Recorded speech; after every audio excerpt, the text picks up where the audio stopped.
The date is February 16th, 2023, and an online vote is in progress. For the next 12 days, the poll will remain open, giving voters a chance to voice their opinion on a single issue. Should Siberia become independent of Russia? On the first day alone, 130,000 people cast their votes. Many thousands more will do so in the days that follow, participating in a referendum that may well be illegal in Russian law. After all, a vote related to Siberia's independence could be seen as casting aspersions on Russia's territorial integrity, especially if that vote reveals that the people in Siberia want to secede. The referendum's organizers don't care about legality. On February 28th, the online voting for what was dubbed the National Online Referendum on Self-Determination of National Republics closed. All told, 5 territories took part in the voting. Beyond Siberia, the Urals, Kuban, Ingria, and Königsberg regions voted, with the Center for Countering Disinformation reporting that some 5.6 million people cast their votes in this supposedly illegal referendum. The results won't make Vladimir Putin happy. Across the board, the referendums showed that all 5 territories wanted independence. In Siberia, 63.9% said that the territory should be free, with only 36.1% wanting it to stay under Russian control.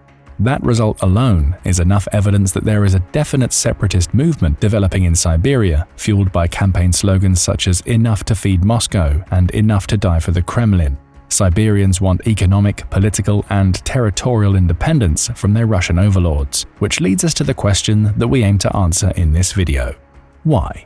After so long under Russian control, why are there so many Siberians casting the yes vote in an online referendum calling for independence? Before we can start to put together some of the modern-day answers to that question, we first need to go on a journey into Siberia's complicated past. Siberia is a huge territory that takes up over 5.2 million square miles. However, the Russians define the territory as being much narrower, taking in 2.529 million square miles, which are divided into 2 economic planning regions, Eastern and Western Siberia. That region contains several republics, all controlled by Russia, including Altai, Taiva, Sakha, Khakassia, and Buryatia. But it hasn't always been this way. According to Encyclopedia Britannica, it's not clear when the first people arrived in Siberia. However, there is evidence of Paleolithic settlements, which stretches back from 10,000 BC to over 2.5 million years ago, meaning it's safe to assume that people have been in Siberia for at least 12,000 years. There is also evidence to suggest that the early Siberians participated in the Bronze Age. However, the territory doesn't begin to gain any importance on the geopolitical stage until around 1000 BC, when it falls under the influence of the expanding Chinese Empire during the Qin dynasty.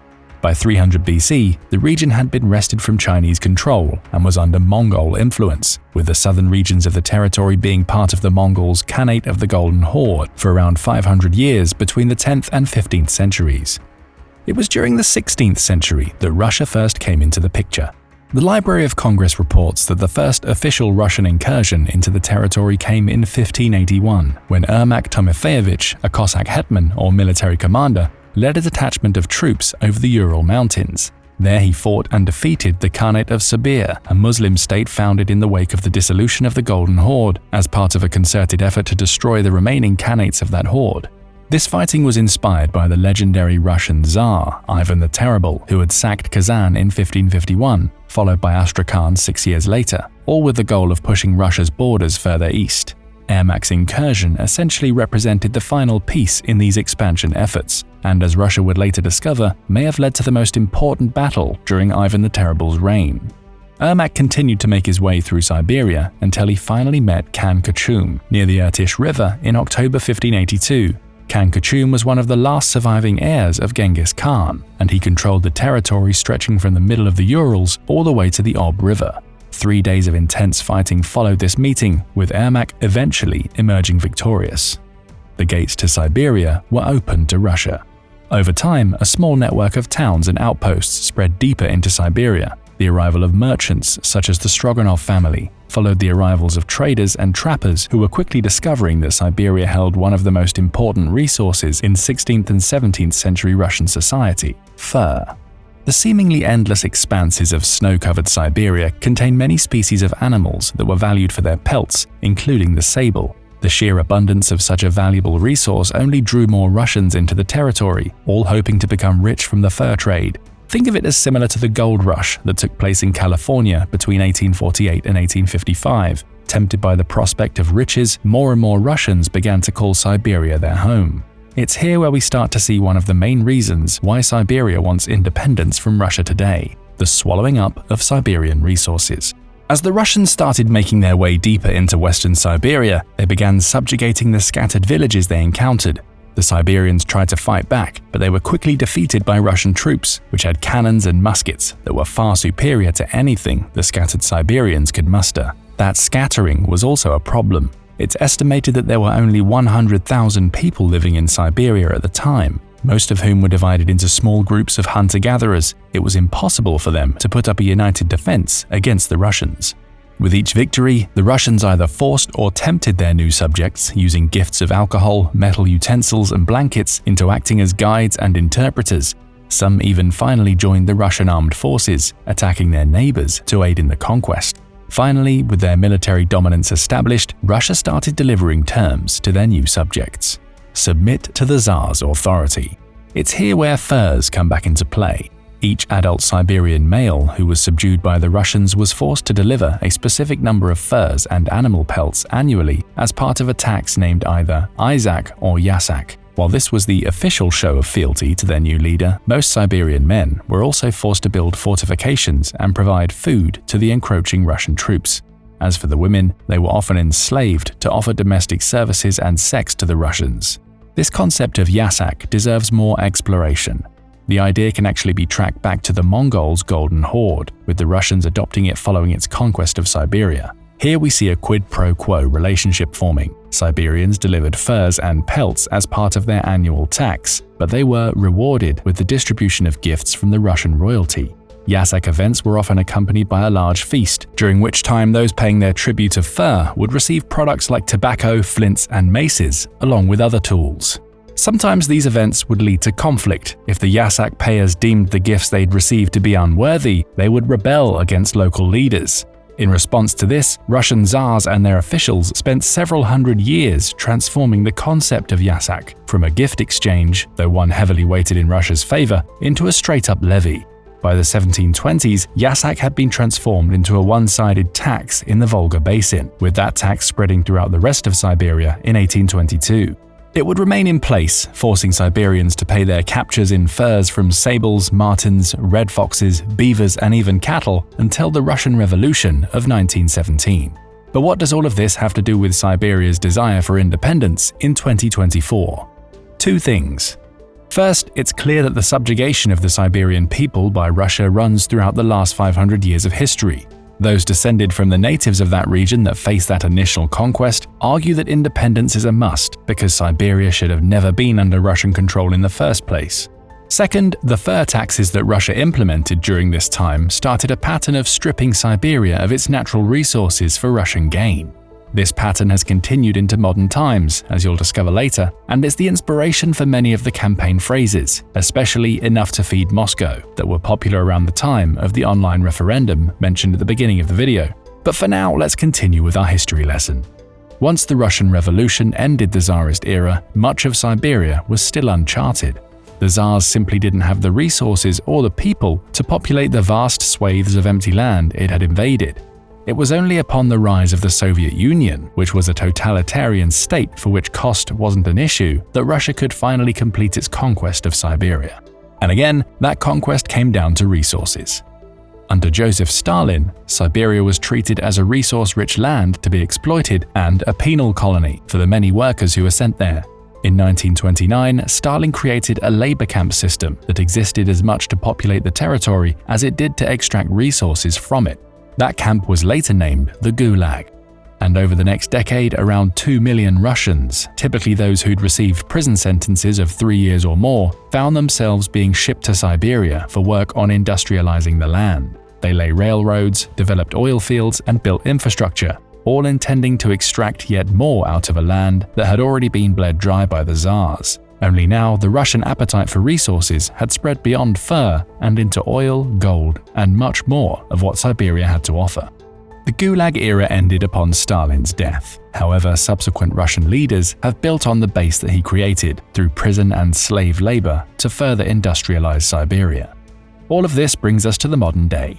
Where Siberia was exploited for its fur during the rule of the Tsars, many in the country now argue that it's being exploited today for other resources. Take oil and gas as an example. The West Siberian Basin is home to the world's largest hydrocarbon basin. Surveys of the region have revealed that it holds enough oil to fill 146 billion barrels, along with 1,600 trillion cubic feet, or TCF, of gas reserves. Right now it contains 107 giant oil fields, 9 of which have been discovered since 2019, along with a mega giant and 10 supergiants, the term used to denote any field that can deliver 1 billion barrels of oil or more. Much like they did with the fur trade of the 1500s through to the early 1900s, Russia has established a way to make a ton of money from its ownership of Siberia. For context, the average price of a barrel of crude oil is estimated to be $80.12 in 2024, though this price will obviously fluctuate depending on demand. If Russia were able to extract all 146 billion barrels believed to be in the West Siberian Basin alone, it would enjoy a windfall of around $11.7 trillion. The gas reserves in the basin offer even more value. In the gas trade, 6,000 cubic feet of gas is standardized to contain about the same amount of energy as a barrel of oil.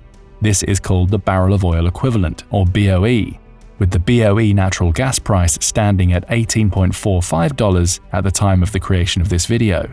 So let's do some math. 1,600 trillion divided by 6,000 gives us 266,666,666,667 BOE of gas. Multiply that by the BOE price, $18.45, and you get around $4.92 trillion. Siberia is a gold mine of oil and gas, with the values of those commodities in the West Siberian Basin alone combining to around $16 trillion. And right now, Russia has control over those resources and the money that would come from them, which gives it massive political influence. Of course, there are obstacles in the way. Russia has to build the infrastructure to get to that gas and oil, so it's not going to get $16 trillion in pure profit, but it's still going to make trillions of dollars. Those are trillions that many in Siberia believe their territory should have. Beyond oil and gas, Siberia is also rich in gold and diamonds. According to mining technology, it, along with the Far East territory, is home to 84% of Russia's known gold reserves. Just one of the territory's gold deposits, the Sukhoi Log deposit, is believed to house 40 million troy ounces of gold. A single troy ounce is worth around $2,000 at the time of the writing of this video, meaning the Sukhoi Log deposit alone could add $80 billion to Russian coffers. What about diamonds? The figures are a little more difficult to come across for this natural resource. However, Russia is the world's largest diamond producer, and in 2019, Business Insider published an article in which one of its correspondents toured a Siberian diamond mine, the Bochebinskaya open pit, which produced 1.4 million carats of diamonds in 2018 alone.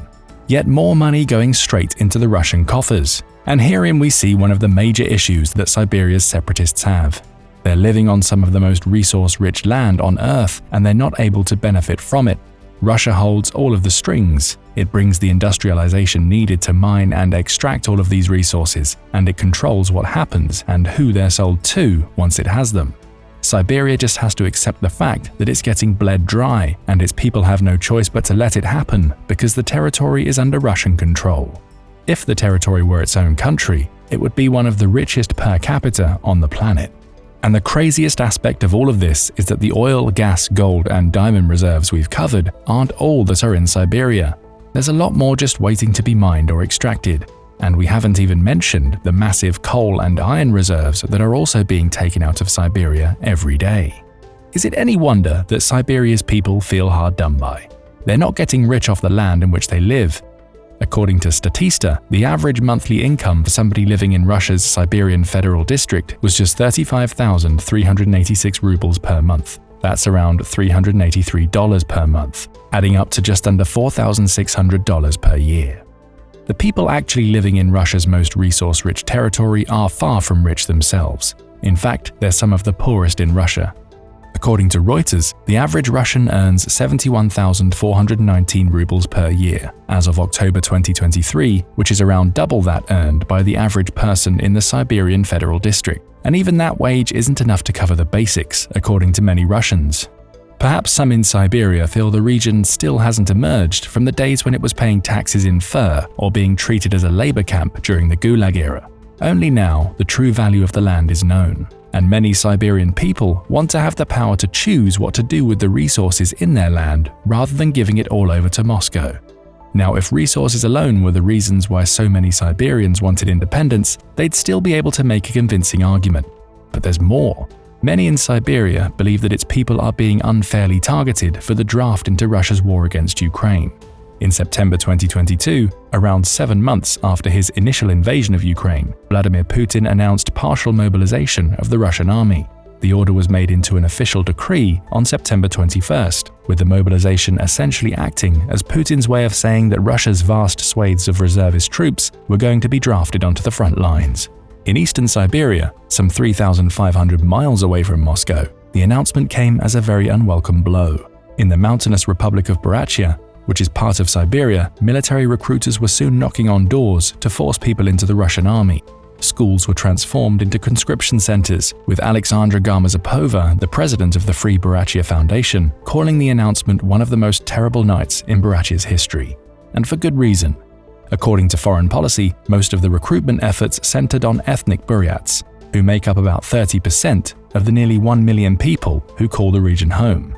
Many men resorted to hiding in remote regions and forests to avoid the draft. Some even fled the country, with massive queues being reported at Buryatia's borders. But even those who escaped may not have found respite for long.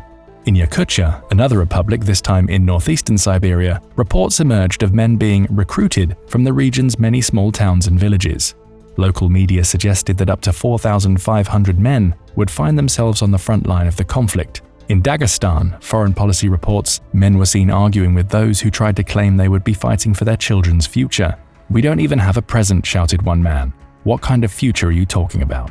It would appear that the only future they, along with many living in Siberia and Russia's other far-flung republics have, is a future in which they must accept an extremely discriminatory draft.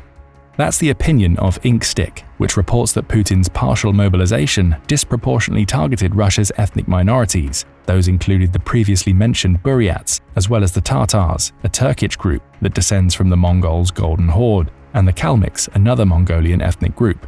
According to Inkstick, the draft depopulated many non-Slavic villages, those descended from the Mongols and Muslims, by up to 20%. And it's not just disproportionate drafting that's a problem for many Siberians. Many believe that they're also being used as cannon fodder in Russia's war on Ukraine. Let's come back to the Buryats as an example. According to Foreign Policy, research shows that the number of battlefield deaths among troops who came from the Buryatia region of Siberia is an enormous 13 times higher than those involving troops from Moscow. That's a strong indicator that Russia is singling out its minority groups for frontline and more dangerous duties, especially when you consider the fact that Moscow's population is at least 12 times the size of Buryatia. If troop deployment was fair, you'd expect 12 deaths for Moscow to every one from Buryatia. Instead, we're seeing the opposite. The numbers get worse when you dig deeper.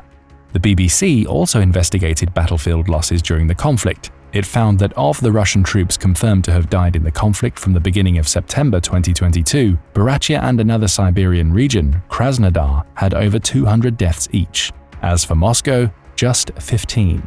This picture becomes clearer. Russia is using troops from Siberian regions in disproportionately dangerous situations, resulting in far more ethnic Siberians dying in a war that many don't want to fight in the first place. A quote from Mongolia's president Taskiagin El-Begdori sums the situation up. The Buryat Mongols, Tuva Mongols, and Kalmyk Mongols have suffered a lot. They have been used as nothing more than cannon fodder, and that use is yet another reason that Siberians want independence from Russia. Not only are there historical tensions at play, along with the resource plundering, but research shows that they're more likely to die on the front lines of Russia's war. A war they wouldn't be a part of if they were independent. Then there's the China problem. You may remember at the beginning of the video that we mentioned China was one of the first countries to expand into Siberia during the Qin dynasty. Though he's never said so publicly, it's possible that Xi Jinping, China's president, believes that Siberia is Chinese territory based on this ancient ownership, and his case could be bolstered by the fact that Siberia is Asian rather than European, and that many of its ethnic groups don't trace their histories back to Russia. The idea of a Chinese takeover of Siberia may seem crazy to some, but consider the situation if Russia ultimately fails to annex Ukraine. Severely weakened, as well as humiliated on the global stage, Putin may see confidence in his regime disappear. Xi, on the other hand, could see an opportunity. What better time to launch his own campaign to claim Siberia and the many riches that its land holds than when Putin is licking his wounds, or better yet for Xi, has been removed from the picture due to his failure. Of course, this situation is purely speculative, but it feeds into the main argument for why Russian Siberia wants independence. Its people wish to control their destiny. Seceding from Russia would mean that the territory no longer has to deliver resources worth billions of dollars to their Moscow masters. They would be free to negotiate new deals, perhaps with Western countries, and may even benefit from the protection these countries could provide in return for their resources. One thing is for sure. The calls for independence in Siberia aren't going away. If the online poll that opened this video is any indication, most in the territory wish to be independent to the point when they're willing to break Russian law to express that desire. Add in the potential for becoming an extremely rich state thanks to Siberia's abundance of resources, as well as no longer being used as cannon fodder by a country that appears to treat Siberia's ethnic groups as second-class citizens, and you have a persuasive set of arguments that Siberians are latching onto. Of course, the desire for independence doesn't mean that it will ever come, and that's why we want to hear from you. Do you think Siberia should be independent from Russia? Do you think it's even possible given Moscow's hold over the region? Or do you think any play for independence would just turn Siberia into a pawn on the global geopolitical stage? Tell us what you think in the comments, and don't forget to like and subscribe for more military content from military experts.